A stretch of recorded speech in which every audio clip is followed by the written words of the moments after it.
Guys, bali ito yung new project namin. Ayan, corner lot. So, malaking bagay din talaga na meron tayong bagong sasakyan ulit. Pangalawa na yan. Ayan. Oops. So, corner lot po to. Meron na tayong permit. Ayan, nakasabit sa bintana. So, bukas, Monday, mag-i-start na yung team natin para po maghukay. Ayan. So, meron na rin po kami napuntang hardware na pwede na po naming ma-orderan ng mga materyales. Ayan. So, yung team po natin dito is stay in. Ayan. Sa Lumina po kasi parang humina yung paggawa doon, gawa ng ang mahal na ng construction van. Ayan, malinis na oh. Ayan oh. So, tibrihan nyo ako pag kailangan na magpasok ng materyales. Nag-order na ako eh. Naka-order na. So, maliit lang tong unit nila ma'am, pero pag na-extend. Ha? Baka lang unang natin order. Mayroon kasi hindi deliver na pautay-utay, kaya discarding nyo na pag isang bagsakan na yan. Dapat nga, paunayan natin itong mga sasakyan na to. Ayan. Nagpapuwa. Yan, nag-provide din tayo ng bigas nila kasi syempre stay in. Yan.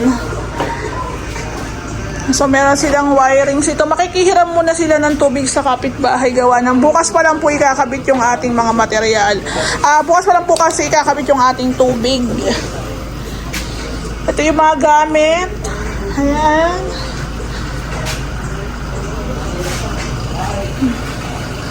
So yung unit nila ma'am, hindi siya yung parang may second floor. Ano to eh, parang may loop.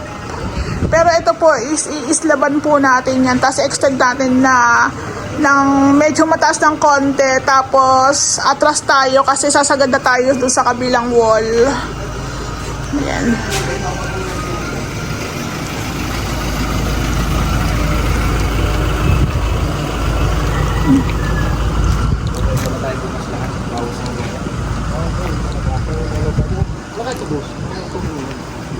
Ano kayang tubig yan?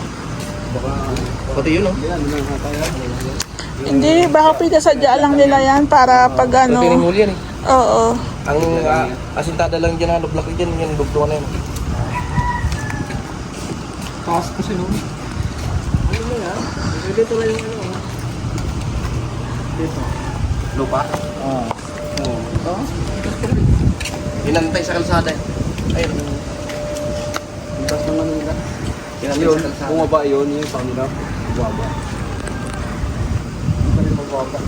Purong paliko ang ano nito. Oo, puro paliko na. Puro paliko na.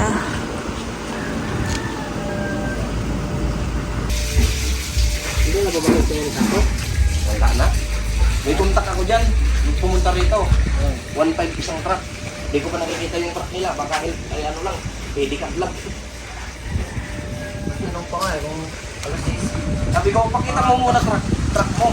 Papaya pa ano. Nalulis daw.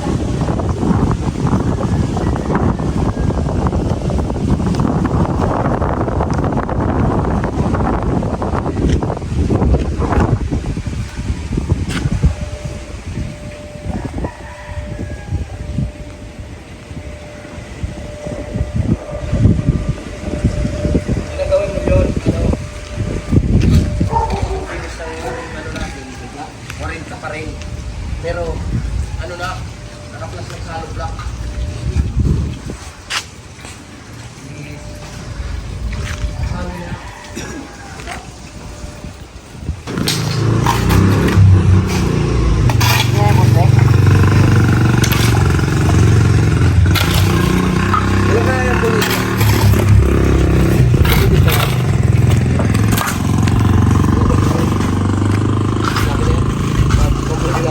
Budget. Wala kayo. Ipapatapos ako patuloy. Yan. Sintatin. Hindi, saka yun. Hindi yung bakal na mga pagsipat eh. May asintado yan? Asintado yan? Asintadahan pa yan. Ay, ang ibig sabihin niya, kung original gusto niya, dapat na lang. Ikan, patuloy yung, ano, titira yung kanin. Lak na lang yun. Yan ang gusto sabihin niya. Manager na yung patas. Tulang. Oo, reduce na yung gusto. Dito. Kasi kaya washing dyan, sinasabi ni ma'am, anong klaseng washing kaya nila? Yung laundry. Laundry area. Laundry. Ano ba yung ano? Kasi ako pa ba? Yung washing nila, hindi ko alam kung anong laki.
Maliit lang dito, biga na lang doon.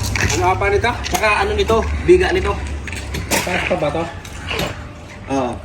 Hello po, magandang hapon. Today is Friday. Ngayon po kami nag-update dito sa Carmona.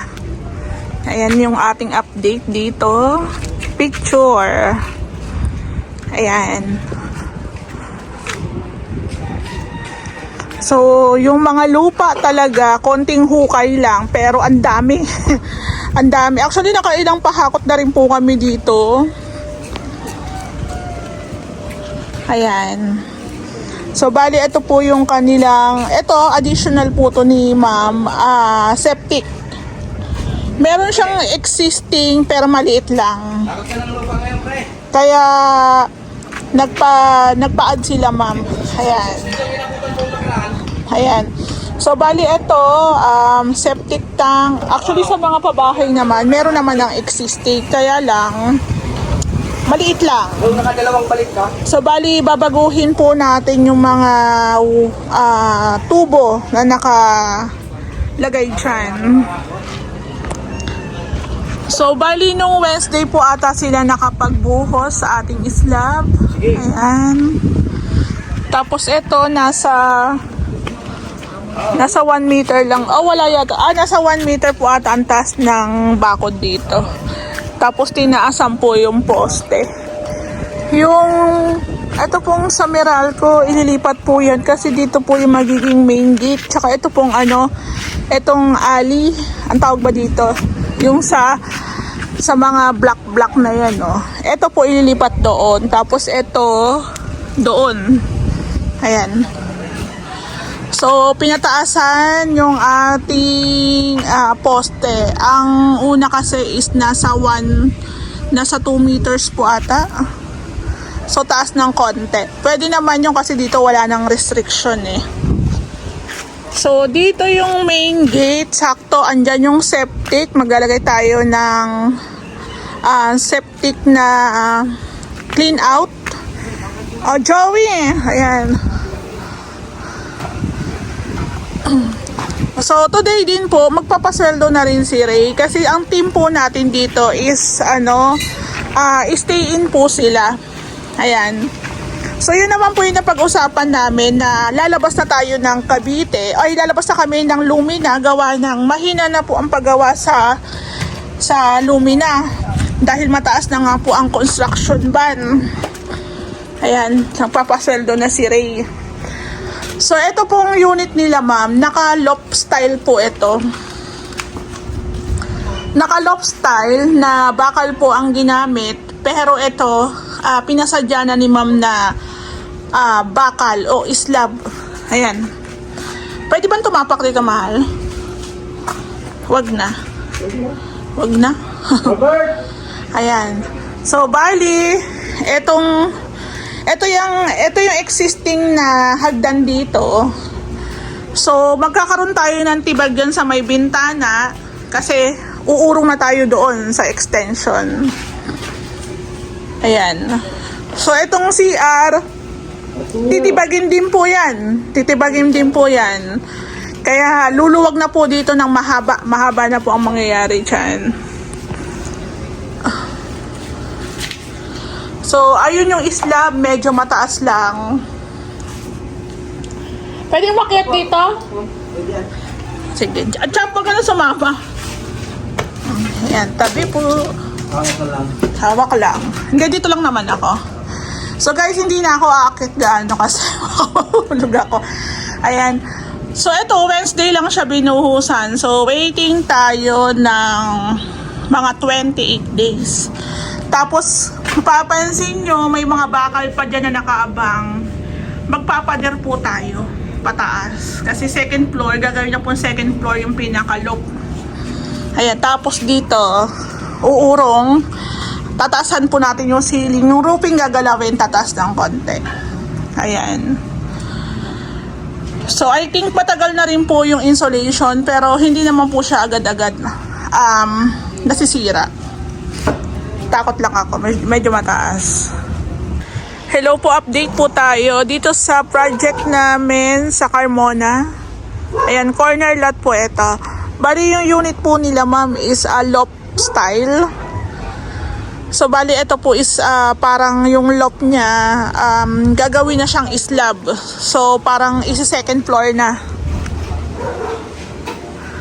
So, yung pinaka front extension natin, yung mga poste, halos okay na. Kung ang preferred ni ma'am is tiles o deco stone, pwede na po yan kasi ang abang po namin dito is wrap. Wrap finish po yan. Pero dito po sa side tsaka sa loob is semi-finish na po ito, gawa ng lalagyan siya ng skim coat tsaka pintura. Pag dito sa harapan kasi minsan may mga design, mga deco stone, tiles. So ang pinaka height po ata ng poste ni ma'am is ginawa nilang 2.5 meters. Ayan. Tapos itong poste ng metro ililipat po doon. So meron lang tayong mga kukumpletohin para ma-move na yan kasi dito na yung gate ni ma'am eh. Ito po yung poste niya para sa gate. At saka ito po yung isa. So ito pong dalawa na to tatanggalin. Then additional din po ni ma'am yung septic tank. Actually meron siyang septic tank kaso maliit lang. So ito ginawa nila Kuya Jake ng malaki kasi additional din po yun. Sa Lumina ang septic tank namin doon parang drum lang na malaki. So kung ganito naman ang extension mo medyo malaki, malapad, so pwede naman tayo magpasadya ng pinaka-septic tank. So pasadya na rin na malalaki pong tubo ang gagamitin. Ayan. Since makakapaglatag ka kasi talaga ng maayos dahil malaki po yung kanyang extension. Ayan. So, ang sunod naman ang ginagawa nila is pagpipitings po ng ating mga PVC. Yung po ba ang tawag doon? Sorry kasi ako kung sa pagbablog ko, kung ano lang yung nakikita ko, yun lang po. Pero pagdating sa professional term, sila pong nakakalam niyan. Pero ako, nag-share lang po kami ng ideas. Ayan. So, eto po, magkakaroon tayo ng demolition dito kasi para magkakaroon dito ng access ng pintuan. So, yung slab natin, nagbibilang tayo ng 28 days. Ang pagkakalam ko mga nasa magdadalawang linggo na po ata to. Ayan. So, dito bago tayo mag-flooring, ayan, pagsiset up po muna ng ating mga PVC. Ayan, yung mga linya po ng tubo. Nilagyan ko rin ng ano. Ng, Baka maglaki ng kanal dyan eh. oh, meron yan. Siyempre, matik yan, meron yan. Ayan. So, yung unit nila, ma'am, ganito po yung itsura ng loob. So, yung team po natin, stay in sila dito. Stay in po sila. So, ito po yung loob. Dati po, bakal yan. Islab na. Pinaislaban po nila, ma'am. Kasi, provision na siya para sa second floor. So, meron tayong plan na sinusundan. Ayan. So, yung roofing, tatanggalin natin yan. Kasi i-extend natin ng pataas. Itataas po natin yung pinaka-roofing kasi loop lang to eh. Loop yan. Ayan po, hindi na lang ako aakyat. So, yung CH, yung ano po doon, Sana pa natin yan. yung ating asintada doon, ayan, nakapag-asintada na sila. Matibay ito mo lang. Matibay ba yan? Oo. Sige. Dito pa lang umapak oh. Sige. Go. Ayan. Ayan, sabi ni Kuya Jake, matibay daw. Kalahati lang.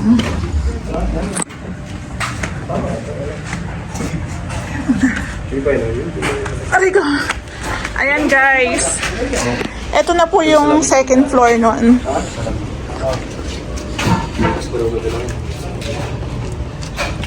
Kausapin nyo. Bukas lang. Oo, bukas. Hindi. Tuksokan na ng ano doon, no? Wala nakadikit na yan. Ha? Nakadikit. Hindi. Tuksokan na ng plywood. So, ito po, dalawang kwarto na po ito. Ayan, dalawang kwarto. Kung nga, tanggalin yung salabing tapanan lang ng plywood yan. Kami na para kong bukos. Oo. Sabi nga, yun daw gagawin. Agad na lang. So, paano naman ito plywood? Magkano ka nasukat ka na? Oh, pwede. Tapalan nyo na lang ang plywood. Ito, oh. Oo. Para hindi makapit ang halo. Oh, pwede rin. Ganun na lang, Jake. Putol ka lang, ano? Maganda ko plywood, eh. So, dito, ang ano natin, ang partition natin dito, ano na lang. Mahal ang partition natin dito, ano na lang. Drywall na lang. Diyan may asintada dyan. Drywall na lang yung ano dito. Mag-order kayo boss ng ano? Pabulak. Maglista ka na para maka-order na. Okay, gagawin lang ako. Sana pang may kasintada kami. Pagpakulang dyan sa ano, Harley lang. Yung 2x3. Maglista Kahit na. mapak mo lang mura. Ayan. May papak. So, meron pa po ditong pinaka-slab. Ayan. Tapos, the rest po doon is roofing na. Ayan. So, anong gagawin dito? Bakal anong gagawin dito? Ganito lang. Ganyan lang. Ay. May sinabi pala si yung may-ari ng babae. Oo, yun yan ang uling. Ano? Oo. Hindi ko alam eh. Oo. Salaming. Yan, okay na. Oo. Tapos, salaming na. Makasinta na kayo. Yung gano'n. Kasi papatong. Ayos pa din. Tataas na. Parang isa-sandwich natin yung owning. May, Hindi yan. Yan na yun. yan na yung taas. Yung ano, yung ito. Oo. Ano na yan? Lagyan nila kayo ng Asintada. Yung header. header, tapos sipada. Oo, yun. Ano sukat ng nilalagay na yun? Ayan. Buti pa dito pwedeng i-extend pataas. Ayan. Wala 66 sa kabila. Ayan. Tapos yun na yung butas. So, ito naman po kasi, parang matagal na po to. So, parang hindi sila hawak ng developer. So, kung gusto mo magpagawa ng extension, pataas, pwede na. Parang gano'n, ina-allowed na siya. So, imagine tingnan nyo yung bubong natin, no, mababa lang. So, iaangat pa po yan. Depende siguro sa bibilin. Iaangat pa po yan. So, dito, kung itong slab na to is open, kung ako kay ma'am, para magamit niya to, pagawa niya to ng balcony, kahit mag-additional na lang siya, di ba? Hello po, good morning! Ito po yung Carmona project natin. Cavite pa rin po ito, syempre. Ayan, open naman po tayo, basta Cavite area, isang buong unit, kasama po extension.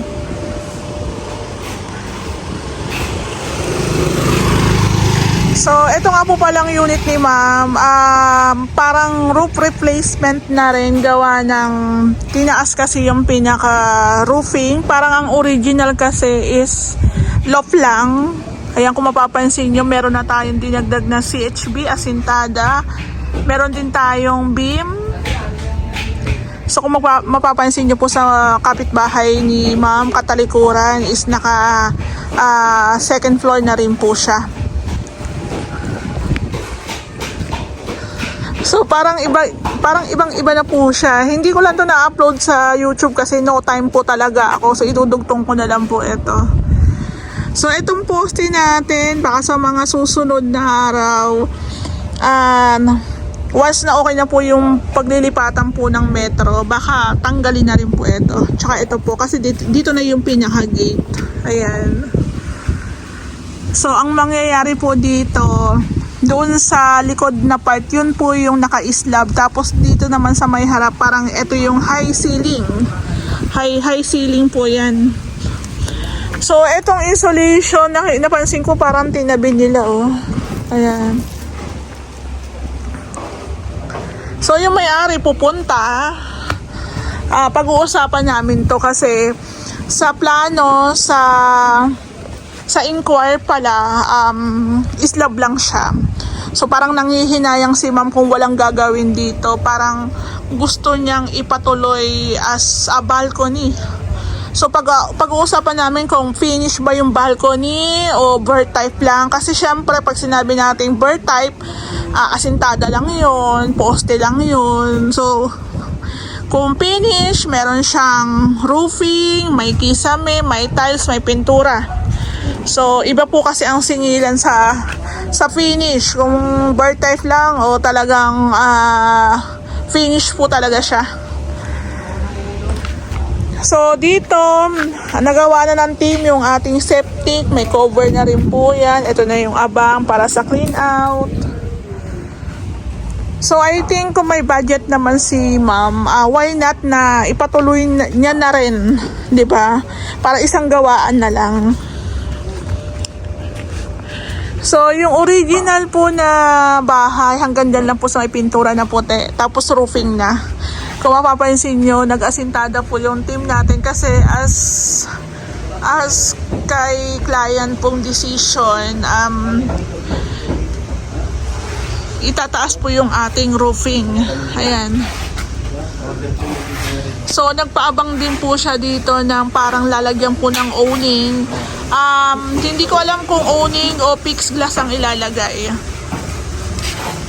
So dito po sa unit ni ma'am, meron pa kaming 2 weeks. Ayan, may 2 weeks pa kami dito. So baka po i-ready na po namin yung mga materyales para sa roofing. Para next week, pwede na po natin ipagawa yung ating bubong. Ayan. So, hindi lang ako makapasok sa loob o hindi tayo makaakyat kasi tatakot ako. Takot ako doon sa pataas. Ayan. So, dito, nagpapalitada. Ayan. So, yung ibang bubong po natanggal na pero na totally talaga. So, yung team natin, dito po sila nag-i-stay muna para hindi rin po magastos sa pamasahe. So, yun naman ang naging instruction namin. Stay in po sila. Gawa ng, yun nga, gagastos sila sa pamasahe. And, sabi ko rin naman na baka po sa Lumina, humina na po yung paggawa. Kaya kung lalabas na ang team, possible talaga, open sila na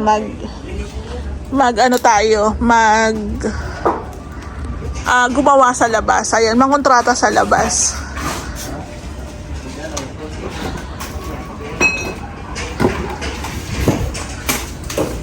So, yung may-ari, hintayin lang po namin gawa ng usap-usap. So, hindi ko lang po alam yung roofing kung pwede pa yan, pero siguro papalitan na kasi tabi po.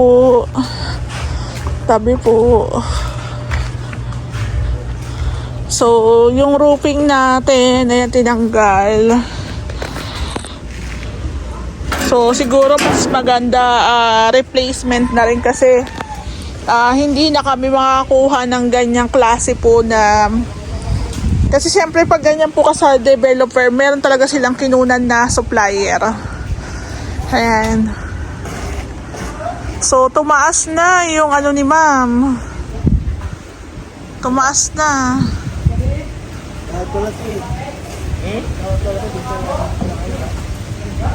Ayan, ayan si Ray. So, ito lang po yung kagandahan din sa team namin na halos magkakamag-anak. Kahit hindi mo bantayan, may nangyayari po sa project. Ayan. Kumbaga, may malasakit sa nagpapagawa, may malasakit din po sa boss, parang ganon. So nakakatuwa lang kasi syempre kada punta namin kada linggo dito may nangyayari, may improvements, nakakatuwa lang. So pag ganyan po, pumupunta kami ni Ray dito every Saturday, minsan Friday, minsan Sunday. Ini-estimate na po ni Ray yung mga gagamitin na materyales sa susunod na mga araw para yung team natin kahit po naka-stay in po sila dito, meron po silang mga materyales na magagamit. Ayan po.